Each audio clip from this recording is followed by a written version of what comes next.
साथियों, जय भीम। आज 18 जुलाई है। आज से लगभग 51 साल पहले विश्व के महान विचारवंत, साहित्यकार, बहुजनों के जिंदा प्रेरणा स्रोत तथा बहुजन नायक अन्नाभाऊ साठे जी हम सबको छोड़कर चल बसे थे। मतलब आज उनका स्मृति दिवस है। चलो उनके स्मृति दिवस के इस अवसर पर हम सब उनके विचार और नीति को याद करें।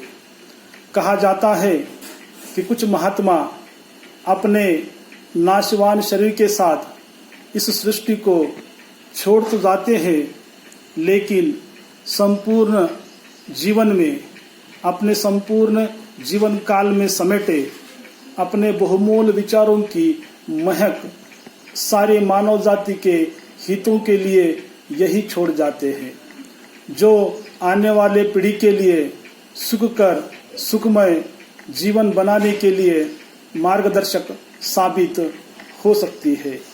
अन्नाभाऊ साठे जी के नाम से ऐसे ही एक महात्मा आज के दिन 1969 में अपने शरीर को त्याग कर बहुजन विचारधारा का बहुमूल्य अमृत बहुजन जाति में बिखरे हम सब के लिए पीछे छोड़कर गए थे, जिसे प्राशन करके बहुजन जातियों में जन्मे हर कोई मजबूत बने, तन मन और धन से। दुर्भाग्यवश अन्नाभाऊ के 51वें स्मृति दिवस के अवसर पर जब हम इसका समीक्षण करते हैं तो पाते हैं कि अन्नाभाऊ के अनुयायी उनके सपनों के मुताबिक अभी भी मजबूत नहीं बने हैं, बल्कि कुछ स्वार्थी किस्म के चमचा नेताओं और कार्यकर्ताओं की बहकावे में आकर वह अन्नाभाऊ के विचारों से काफी दूर भटक रहे हैं।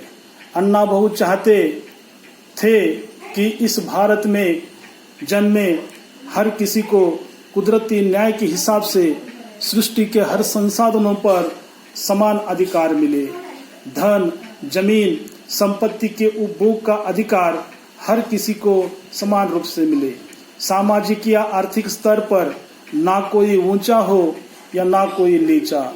सदियों से ब्राह्मणों तक सीमित शिक्षा एवं अन्य अधिकार हर निचले कौम तक समान रूप से मिले। राजनीतिक पावर बहुसंख्यकों का विशेषाधिकार न बनकर छोटी सी छोटी संख्या वाले जाति या समाज के हर व्यक्ति को यह पावर सहजता से हासिल हो। अपने इसी मानवतावादी विचारों को हकीकत में उतारने के लिए अन्नाभाऊ अपने जीवन के आखिर तक और अविरत संघर्ष करते रहे। पंडित नेहरू हो या मोरारजी देसाई, किसी भी ब्राह्मणवादी शासकों के विरोध में अन्नाभाऊ ने अपने राजनीतिक संघर्ष के आंदोलन को बड़ी निडरता से चलाया है। वे चाहते तो ब्राह्मणी सरकार में अपने समाज के राजनीतिक संघर्ष का बलि चढ़ाकर सत्ता की कुर्सी में आसीन हो जाते। छोटी सी छोटी कुर्सी के लिए या सत्ता के लिए समाज तो क्या, अपने स्वाभिमान को बेचने वाले महानुभावों की तादाद उनके समय में कुछ कमी न थी। उस समय के बड़े से बड़े बहुजन नेताओं ने पंडित नेहरू के विरोध में लड़ना छोड़कर कॉम्प्रोमाइज कर लिया था। ब्राह्मणवाद के तलवे चाटकर आमदार बना कोई तो कोई खासदार बना था, तो किसी ने मंत्री पद हासिल किया था। मराठवाड़ा के देवराव कांबले, महाराष्ट्र के भंडारा के नामदेव बोरकर तथा मुंबई के कजरोलकर, ऐसे कई बहुजन नेताओं के उदाहरण दिए जा सकते हैं, जो पंडित नेहरू के आगे पीछे झुकने में अपने जीवन का सार्थक मानते रहे। स्वाभिमान को ब्राह्मणी नेता के पास गिरवी रखकर सत्ता का लॉलीपॉप चूसते रहे थे, लेकिन बहुजन मसीहा अन्नाभाऊ काफी अच्छी तरह से समझते थे कि उनका खुद का जन्म किस लिए हुआ है। ऐसे लाचार नेताओं ने समाज में हर तरफ लाचारी का माहौल तैयार किया था। ब्राह्मणों की इस लाचारी से बहुजन समाज को मुक्ति दिलानी थी तथा ब्राह्मणवाद को जड़ से उखाड़ फेंकने पर ही यह संभव हो सकता था और ब्राह्मणवाद के बगल में सिमट कर बैठने से ब्राह्मणवाद का खत्मा कतई नहीं किया जा सकता। इस बात को काफी अच्छी तरह से अन्नाभाऊ समझते थे। पूंजीवाद और ब्राह्मणवाद का खत्मा ही उनके जीवन का अंतिम लक्ष्य था।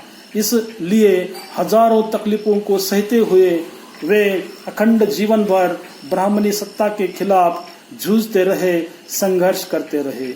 आजादी के नाम पर 15 अगस्त 1947 को ब्राह्मणवादियों ने उनका खुद का स्वराज्य हासिल किया था। ब्राह्मणवादियों ने बड़े हर्ष उल्लास के साथ इस आजादी का जश्न भी मनाया था। एक नहीं, दो नहीं, बल्कि कई दिनों तक इस आजादी का जश्न मनाया जा रहा था। हर आंगन में रंगोली और हर दीवार पर दियों की रोशनाई झगमगाती नजर आती थी, जैसे मानो दीपावली का त्योहार हो, जैसे मानो 14 वर्षों का संन्यास खत्म कर प्रभु राम जी अपने अयोध्या के सिंहासन पर विराजमान हो रहे हो। बात तो सही भी थी। अंग्रेजों के पहले इस भारत भूमि पर हर तरफ ब्राह्मणवादी राजाओं का मनचाहा राज चलता था। कोई ब्राह्मणवादी शासक अपने कानून के तहत अछूतों के गले में मटका और कमरे में झाड़ू बांध देता था, तो कोई ब्राह्मण शासक मातंग जैसे अछूत जाति के इंसान को अपने महलों के नीचे जिंदा दफना देता था। अंग्रेजों ने इन सब शासकों को सत्ता से बेदखल किया था और उनका मनमानी शासन बंद कर दिया था। लगभग 150 साल तक उनको सत्ता से दूर रहकर प्रभु राम की तरह राजनीतिक विलासी जीवन से दूर होकर सन्यासी जीवन भुगतना पड़ा था। 150 साल के अथक प्रयास के बाद आजादी के नाम पर उन ब्राह्मणों को यह राजविलास से भरपूर जीवन बसर करने का मौका अब हासिल हुआ था। इसलिए सारे ब्राह्मण 15 अगस्त 1947 के आजादी का जश्न बड़ी धूमधाम से मना रहे थे। आजादी के नाम पर मिली ब्राह्मणों की जीत और उसका जश्न इतना बड़ा था कि बहुजनों का कोई नेता इस आजादी के पीछे छिपे वास्तविक सत्य को बोलने का साहस जुटा नहीं पा रहा था। समुच्च भारत में एक ही महात्मा बहुजनों के मसीहा अन्नाभाऊ साठे ही थे, जिन्होंने जन आंदोलन के साथ ब्राह्मणों के इस फरेब का पर्दाफाश किया था। आजादी के नाम पर ब्राह्मणों ने बहुजनों के साथ बड़ा धोखा किया था। निचले जातियों पर अत्याचार ढाने वाला अपना पुराना ब्राह्मणी शासन उन्होंने हासिल किया था। अन्नाभाऊ भली भांति यह सब समझ चुके थे। इसलिए आजादी के दूसरे ही दिन 16 अगस्त 1947 को मुंबई के मंत्रालय पर हजारों की तादाद में अपने समर्थकों का काफी बड़ा मोर्चा निकालकर अन्नाभाऊ ने ब्राह्मण शासक पंडित जवाहरलाल नेहरू को ललकारते हुए कहा था, असल में इस आजादी से इस देश की जनता को कुछ नहीं मिला है। अगर किसी को कुछ मिला है तो वो ब्राह्मणों को मिला है। उनका खोया हुआ उनका पुराना शासन उनको मिला है। जो अछूतों के ऊपर जुल्म जाति करने का ब्राह्मणों का विशेष अधिकार है। यह आजादी झूठी है, देश की जनता भूखी है। जिस साहस और नीति के साथ अन्नाभाऊ ने इस बहुजन मूवमेंट को चलाया, वह निश्चित रूप से आज भी हमारे बहुजन आंदोलन को सही दिशा में बढ़ने के लिए नींव का पत्थर साबित हो सकता है। बस शर्त यह है कि इस बहुजन आंदोलन को चलाने वाले बहुजन समाज के उद्धार के प्रति प्रामाणिक हो।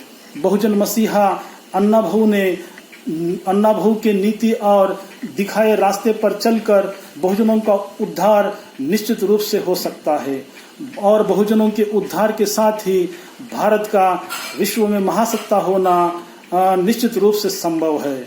इसलिए भारत के हर नागरिकों को और उसके साथ ही भारत के हर स्टेट के सरकार को और केंद्र के सरकार को भी अन्नाभाऊ के सोच विचार और नीति को अपनाकर जन जन तक पहुंचाने की हर संभव कोशिश करनी चाहिए।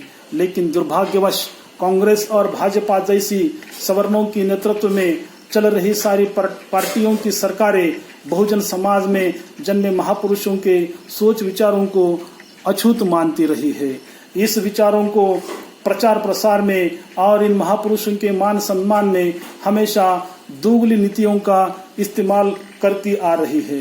प्रचंड प्रतिभावान बहुजन नायक अन्ना भाऊ साठे जी को भारत रत्न से नवाजना और उनके जन्म दिवस पर सार्वजनिक छुट्टी का निर्णय न लेना इसी दोगली नीति का परिणाम है। इस विषय में अभी का ताजा प्रकरण है।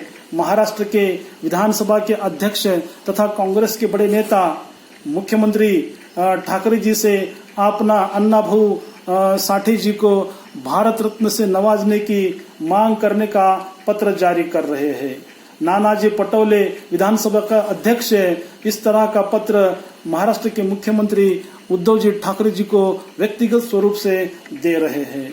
इस व्यक्तिगत नौटंकी के बजाय खुद सत्ताधारी कांग्रेस पार्टी के बड़े नेता विधानसभा के वर्तमान अध्यक्ष चाहे तो अपनी पार्टी के आमदारों का सामूहिक निर्णय का दबाव लाकर यह अन्ना भाऊ को भारत रत्न के नवाजने सम्मानित करने का प्रस्ताव आसानी से पारित कर सकते थे, लेकिन यह रास्ता न अपनाकर सत्ताधारी पार्टियों के अंतर्गत राजनीतिक कूटनीति के चलते व्यक्तिगत नौटंकी कर रहे हैं नानाजी पटोले। यह हश्र सारे बहुजन महापुरुषों के सम्मानों को लेकर आज तक होते आ रहा है। इस अवसर पर बहुजन भारत पार्टी की ओर से हम महाराष्ट्र के मुख्यमंत्री माननीय उद्धव ठाकरे जी और केंद्र के मोदी सरकार को भी आग्रह करते हैं कि बहुजन महापुरुषों के सम्मान को लेकर ऐसी राजनीतिक षड्यंत्रकारी बातों से खुद को बाज लाए और अपने नेताओं को भी बाज लाए।